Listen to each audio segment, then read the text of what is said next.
Welcome to Compelling Conversations, the go-to space for visionary CEOs and business leaders who want insights that will drive action and transformation. I'm Steve Ramerini, the founder of COMPEL CEOs and your host for Compelling Conversations.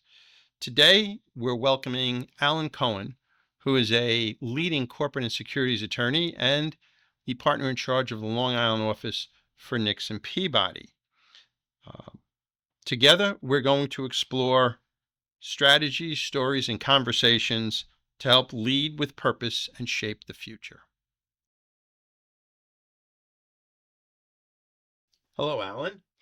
Thank you for being with us again today. And Allan is the first guest on the very first Compelling Conversations video podcast. I've known Allan for 25 years. And in addition to being one of the leading corporate and securities attorneys in the Long Island marketplace, he is also the managing partner of Nixon Peabody's Long Island office. And he has the distinction of working on more sale transactions for our Compel members than all other law firms and attorneys combined. So it's an honor to have you here, Allan. Thanks, Steve. Let's get right to it. Tell us a little bit about how would you describe your journey in the legal profession and the business world? Oh, that's a good question, Steve. It's interesting because where you start out is oftentimes not where you end up. I went out of graduating law school to a big law firm in New York City. I expected to be there for 3 or 4 years, maybe go in-house, and have maybe a better quality of life, I thought, an in-house position. But after being at a big law firm, I found that I actually liked it. I was successful, and I thought I'd make a career in the private practice of law, so I stuck with it. And now, 37 years later, I must admit that I still love my job. I look forward to going to work every day, and there aren't many people who could say that. So I've had good fortune. That's very true. Not very many people are happy about going to work every day, but it's a great position to be in. What do you see as the biggest challenges that business owners face today? Well, I think there's one that jumps right to the top of the list, and that's artificial intelligence. I think that there are people that are concerned about it. There are people that utilize it, but everybody needs to understand that it's coming. It's going to improve exponentially as time goes on, and I think we all have to think forward about the impacts of AI on our businesses and plan now, because if not, you will be falling behind. I think you're 100% right in that, and I share that opinion constantly with my Compel members. So that obviously is going to have the biggest impact on businesses as we go forward. If you could look 5, 10, 15 years into the future, what do you think that looks like? Well, I think there's going to be a dramatic change in how we do business, in the jobs that are available, that the tasks that humans perform, and those that could be left to artificial intelligence. I wish my crystal ball told me what it was going to look like. We spend a lot of time thinking about it in my firm. I spend a lot of time thinking through these issues with my clients. And it's very difficult because every time you think you have your arms around the impact of AI on your business, it got there last week. And it's just the pace at which it is improving is really extraordinary. But I think that there are some things that humans still do. In my profession, it could be trying a case, even though I'm not a litigator, and you will need humans to do that. Maybe there's research that can be done better by AI than by an associate, but there are other tasks and higher, better uses for associates that they can move into now that some of that type of work is done in a different way. Right. In your working with, time with your clients, what has been the biggest hurdle that you've come across? Generally speaking, I think as my clients have grown in size, it is very difficult to grow the infrastructure necessary for a business that is growing. It means taking chances sometimes. You expect growth in the future. Do you hire somebody? Do you not hire somebody onto your management team? And trying to have a good feel for when you do need to expand your management team in time to not grow too fast and be understaffed, I think is something that comes up constantly. Mm. I know over the last 20 or 25 years that we've done work together, I know some of the challenges, but what's been the most challenging situation you've ever had to deal with your clients? Oh, well, generally speaking, I think that, as you know, I do a lot of work with closely held and family owned businesses. And the most challenging matters that I'm on involve families and relationships and sometimes frayed relationships and navigating through that with families is a skill in and of itself. And I take some pride in having smoothed over some relationships so that I felt comfortable that people still were able to get together at the Thanksgiving Day table and break bread, because a lot of cases it could have gone another way, and we've seen that too. So I think that the hardest matters are when personalities are involved, because the legal profession, the law is a craft. We draft, negotiate documents, we do deals, but it's the personalities and knowing how to navigate those that is really the secret sauce, I think, to what I do. Yes, that's very true. And one of the reasons why a number of years ago we started our next gen program, and now we're morphing a little bit in that we've established something we're calling the Family Business Forum to specifically deal with those issues, the generational issues of the current generation to the future generation, and helping them make those transitions. What's the one accomplishment that you're most proud of? I think that I'm most proud of my pro bono work. I really do enjoy working with pro bono clients that are in dire need of legal help. They can't afford it.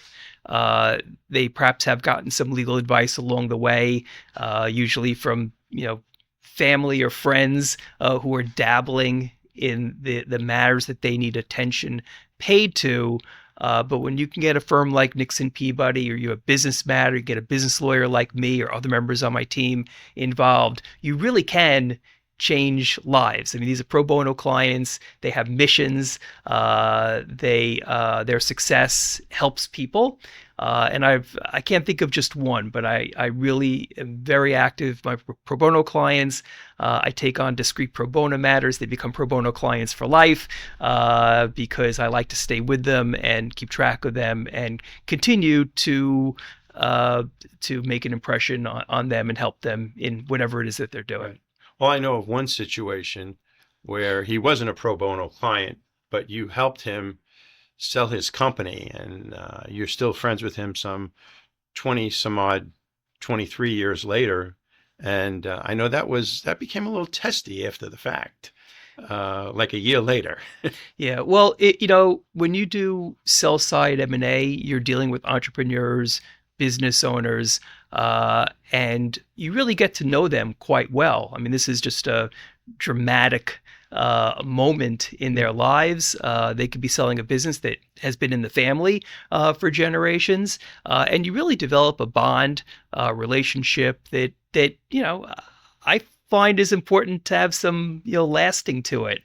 So I do, in fact, maybe be LinkedIn or an email from time to time, show up at our holiday party or a Christmas card. I do like to keep in touch with people, and Yes.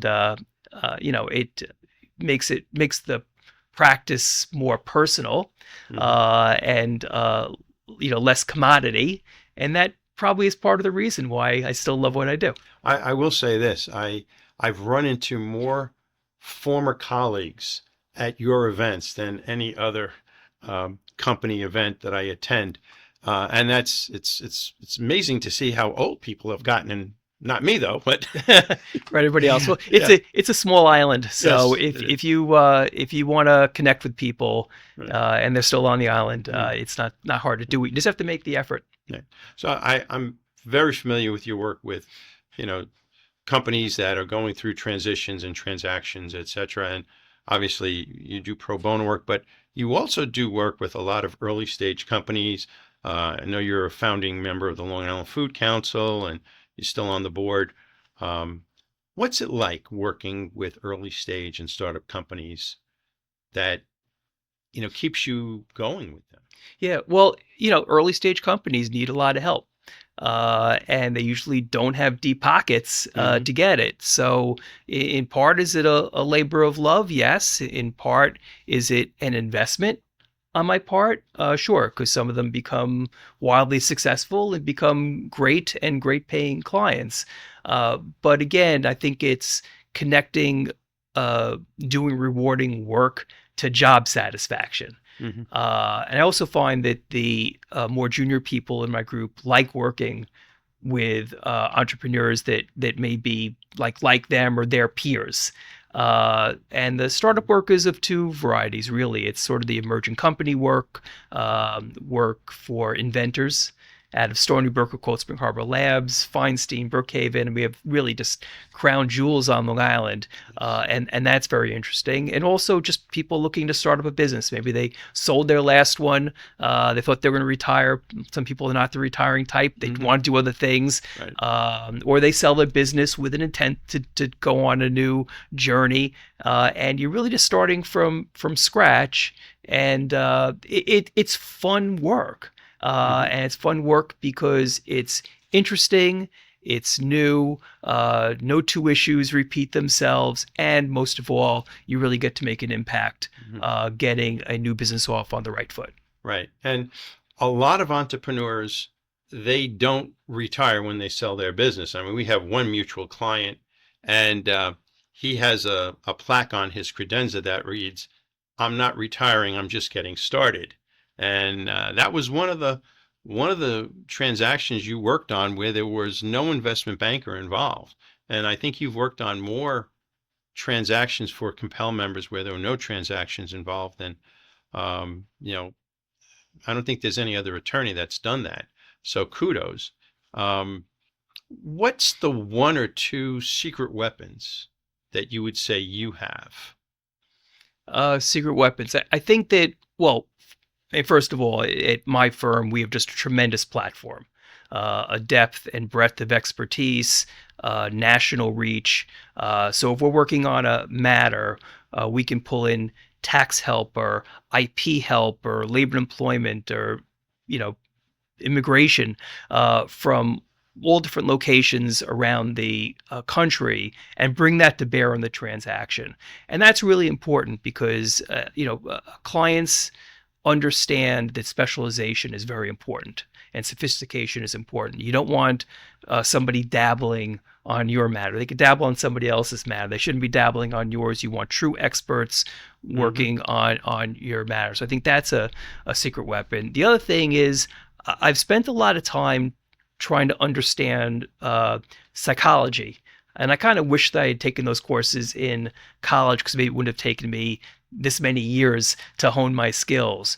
But I think having an understanding of the players, what they're thinking, what's motivating them, what ticks them off, I think is a skill that a lot of people don't have. You have it Thank you. because you've had to learn that working with diverse business owners. So that's a skill that you've necessarily had to acquire to be as successful as you've been. It's something that not all lawyers have. Some lawyers maybe have too big an ego, and they think that things have to be done just one way, and people need to think one way, and that's just not effective Hmm. when you are negotiating or dealing with clients or dealing with adversaries. So I think a life dedicated to like understanding what motivates people and how they think is something that I think is a bit of a secret weapon that I have. Very good. That's a very good weapon to have. I can remember another lifetime ago when I was in corporate and commercial lending. We used to separate attorneys into two categories, deal makers and deal breakers. And you didn't want to be with the deal breakers because the deal was tough enough to get done without them. And clearly you've done a tremendous number of deals, so you're a deal maker. And that skill of, managing interpersonal relations is critical. And I do see that, even, with my clients that don't have kids coming into the business, because they have somebody. They have their employees, they have their partners, spouses, whatever. And they have to manage that as much as managing, day-to-day operations. I know you mentioned about taking some psychological courses, etc. Is there anything else that you would do differently now that you've been practicing for 37 years, if you could go back and start again? Boy, I really can't think of anything that I would do differently. I think I've been lucky, on my journey. I think I started off in the right place when the opportunity presented itself to work at a national law firm that had an office on Long Island, close where I live. I jumped at the opportunity, and now it's 28 years at Nixon Peabody. And I think that we met when I was just a couple years in, so that's how long we've known each other. I think we actually met when you were with the New York City law firm, Yes. whose name I won't mention, but that was a different transaction. I'm pretty sure I was in banking at the time when we first met, because I've been doing this work now for 25 years. So, yeah. And then it was shortly after that you moved on. Yeah. Look, I think you make mistakes along the way. I mean, we're all human. We make mistakes. I don't think there's anything that I would have done differently, though. Good answer. Okay. I know we've discussed this, but if you had to give your clients a piece of advice that would get them through the next 5 years, what would that be? One I do think, as we mentioned before, I do think you have to invest in artificial intelligence. I think that when you're interviewing people for jobs, I think you have to focus on their technological capabilities, their desire to embrace AI in the workplace. So I think that 5 years may be too long. I think that's something that you have to move on. I think the other thing is, our work force has evolved a lot. It's evolved a lot since COVID. We talked about this a little bit earlier. And I think that you have to have an understanding of where you can get talent and be able to identify talent. And talent, as we used to describe it, might have been technical skill. Now it's not just technical skill, but also an ability to work remotely, an ability to be engaged, an ability to invest from afar, because more and more of our workforce is, spread all around the country. It used to be that Long Island companies bemoaned the fact that they had trouble attracting workers to their companies, and that is still a problem. And housing and other reasons make that an issue that we continue to work on. But now I have lots of clients on Long Island employing people in South Dakota and other places. So I think you need to focus your efforts on finding talent by broadening your search and being creative and looking for it in other places. Because at the end of the day, we're all in talent businesses. We're only as good as the people that we employ. Absolutely. And we need to avail ourselves of a wider net in order to find those people. Absolutely. And, to that point, I think for our members, 3 of the last 4 significant hires are remote workers. And whether they're remote in the sense that they're local and they don't come into the office, or they live in other parts of the country, it is a phenomenon. And I think those companies that have adapted to that have opened themselves up to a broader base of talent to draw from. And it's, it's an offshoot of COVID. It may not be the most liked offshoot of COVID, but it is a reality. And those companies, just like adapting AI is a reality, those that adapt it quicker are going to go farther. Yeah. In my humble opinion. And look, I'm not judging. There are lots of people who have, during COVID, got used to being home more. They like their home offices. They made investments in home offices. They got to see their children, at school or play after school sports, and they found that they really liked it and they missed it, and now they don't want to give that up. I think it's a pretty sane way to look at things. It's not always consistent with high performance at work, but some people do that great. And other people struggle with it. And I think that you have to identify the people that can manage all those things, including, some nice distractions, and still perform in the workplace. Mm-hmm. Yes, absolutely. So we're at the end of our episode. Is there anything else that you'd like to share with our audience? That's a pretty open question, Steve. Right. Look, it could be anything. It could be like what you intend to do in your next chapter. Oh, there you go. Well, my next chapter is still the current chapter, I think. Young children, I love what I do. I'm going to do it as long as I'm healthy and enjoy myself, and I'm sure I'll enjoy myself for as long as I do it. So that's the easy part. Look, all I can say is that you have one life. When you wake up in the morning, it's been a good day. Just keep a very positive attitude, positive thinking, do something good, do something nice for somebody today. And I think that when you asked me about whether or not there was anything that I would have done differently, maybe this ties into the closing, which is, I've kind of lived with the mantra that I don't want to make decisions that I will regret. And it's not perfect. Sometimes things just happen. But I think that if you put your head down on the pillow at night, not having regretted anything that you did during the day, that's a good way to end the day. That's a good day. That's a great piece of advice, I have to tell you. Allan, thank you so much for coming on our podcast and being the first and bravest, I guess, guest to be on our video podcast. And I would encourage everyone to tune in for our next episode. That's going to drop in a few weeks. Again, Allan, thank you so much. It's been a pleasure, and I look forward to more transactions. Excellent, Steve. I'm honored. Thank you. Thank you.